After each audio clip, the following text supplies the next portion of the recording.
घने जंगल की एक रहस्यमयी और अंधेरी गुफा की गहराई में कालू लकड़बग्घा रहता था।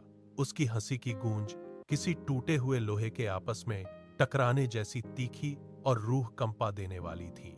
जब भी वह अपनी परछाई से बाहर निकलता तो हिरण और खरगोश अपनी जान बचाने के लिए बेतहाशा दौड़ पड़ते थे। समय बदला और एक भयानक दोपहर आई जब जंगल की नदियां पूरी तरह सूख गईं और हरे भरे पेड़ पीले पड़कर बेजान हो गए। घास का एक तिनका भी नहीं बचा था।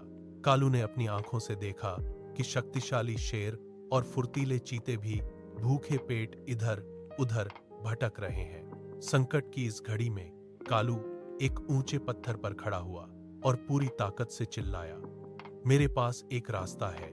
उसकी आवाज सुनकर बंदर और हिरण खौफ के मारे पीछे हट गए। कालू ने अपना सिर झुकाया और बहुत ही शांति से बोला, अकेले शिकार करने की जिद हमें मौत के मुंह में ले जाएगी। अगर हम सब एक हो जाएं, तो हम पहाड़ी के पार उस मैदान तक पहुंच सकते हैं जहां अब भी जीवन है। शुरुआत में किसी ने कालू पर भरोसा नहीं किया, लेकिन भूख की तड़प इतनी तेज थी कि अंत में सबने हार मानकर अपना सिर हिला दिया। कालू ने सूझबूझ से सबको एक कतार में खड़ा किया। उसने अपनी गजब की सूंघने की शक्ति का इस्तेमाल किया और सबको उस छिपी हुई घाटी तक ले गया जहां अभी भी हरियाली की उम्मीद बची थी। वहां पहुंचते ही उन्होंने एक बड़े शिकार को चारों तरफ से घेरा और मिलकर उसे सफलतापूर्वक पकड़ा। कालू ने सबसे अंत में मांस का टुकड़ा उठाया। आने वाले कई दिनों तक कालू हर सुबह नई ऊर्जा के साथ जानवरों को पानी के स्रोतों तक ले जाता रहा।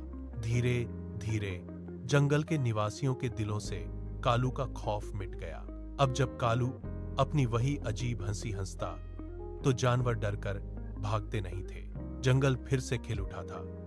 कालू अब सिर्फ एक डरावना जानवर नहीं, बल्कि सबसे चतुर साथी बन चुका था। उसने साबित कर दिया कि एकता और सही सोच से हर मुसीबत को हराया जा सकता है।